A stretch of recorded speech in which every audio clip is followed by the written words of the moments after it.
Prístup zamietnutý. Kritizovali ste vládu. Prepáčte, minulý týždeň ste kúpili príliš veľa mäsa a teraz je váš prístup k peniazom zamietnutý. Neoznámili ste vláde túto cestu a váš prístup je zamietnutý. Prekročili ste svoj týždenný limit uhlíkových kreditov na jedlo a váš prístup k jedlu je zamietnutý. Zdá sa vám to ako nejaké sci-fi, ako niečo nemožné?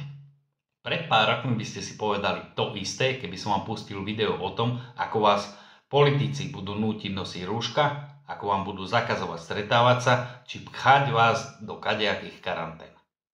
A predsa sa to dialo. Aj toto, čo ste videli na začiatku tohto videa, sa už o pár rokov môže diať. Stačí, ak si väčšina ľudí povie, že kašle na politiku a budú opäť voliť akože menšie zlo. Kadejakých progresívcov, saskárov či naďových cintulovcov. Tí budú pokračovať v digitálnej totalite.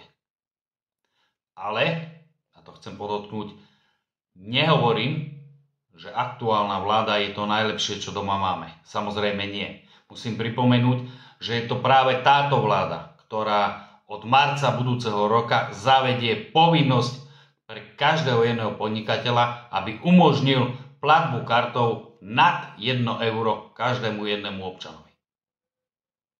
Aj oni zavádzajú digitálnu totalitu a kadejakí progresívci v tom budú len pokračovať.